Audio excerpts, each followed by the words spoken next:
The city of Denpasar implemented community activities restriction to prevent the COVID-19 from further spreading.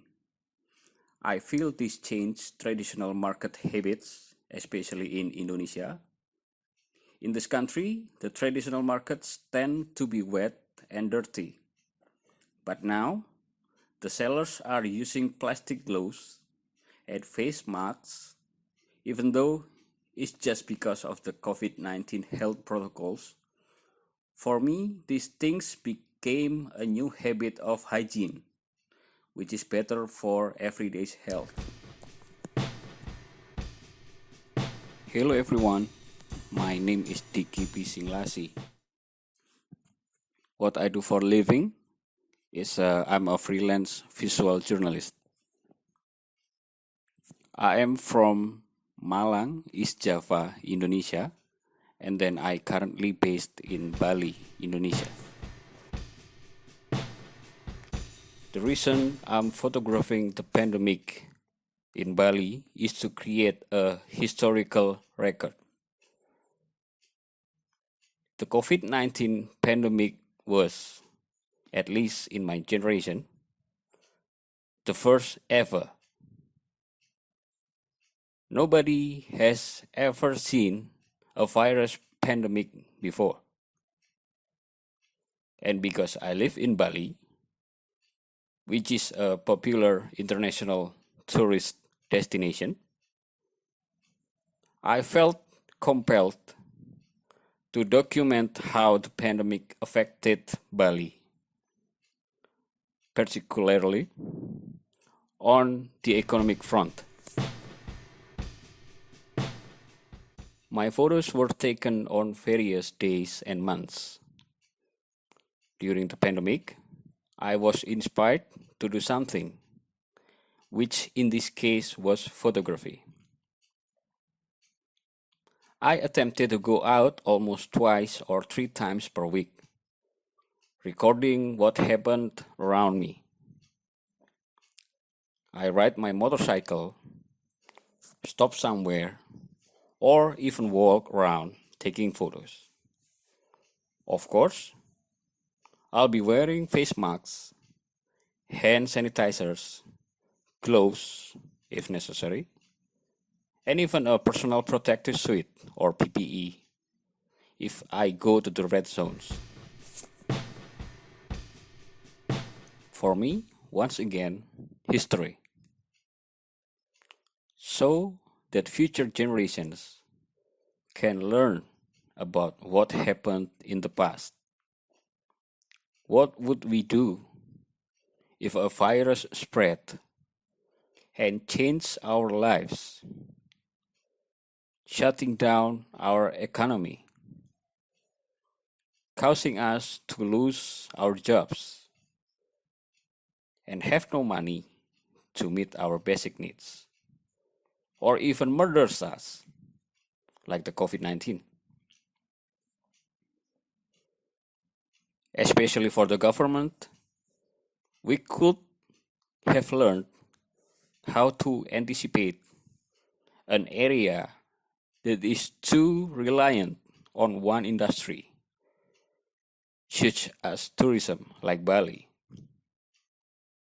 which is so reliant on other people's arrivals, in this case, international tourists or even domestic tourists, forced to halt for reasons we couldn't even imagine before.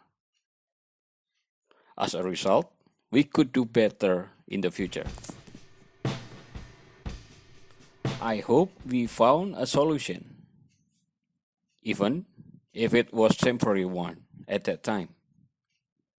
For example, as a result of the widespread coverage of how the COVID-19 affected Bali, some people have begun to organize charitable efforts to assist tourism workers,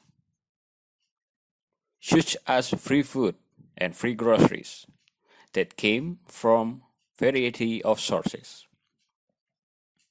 from the expats, domestic tourists, and even a local citizen with a better life.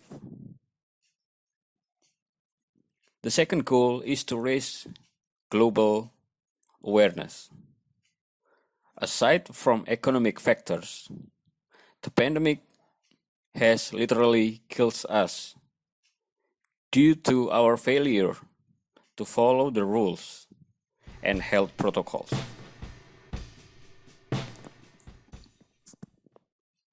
What I want the rest of the world to know about my community: Bali and Indonesia are well known for their traditional cultures and welcoming people. These are some of the reasons why Bali has become a popular international tourist destination.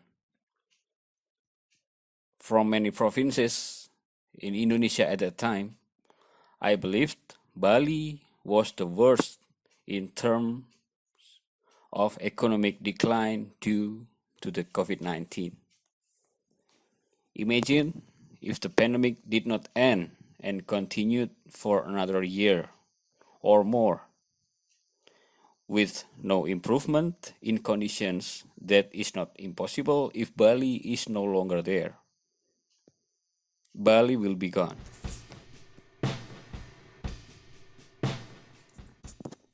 Last but not least, my work has appeared in printed media. For me, it is not about whether or not the printed media is used, but the point is how my work can contribute to world history by being widely distributed and read by a large number of people. Personally, I just wanted to do whatever I could during the global pandemic, which I did through what I loved: photography. All right, I hope you enjoyed that last episode and learned something new. Don't forget to tune in to the next episode to see what other crazy, incredible, creative, and empowering lessons you can learn from the photos in this book.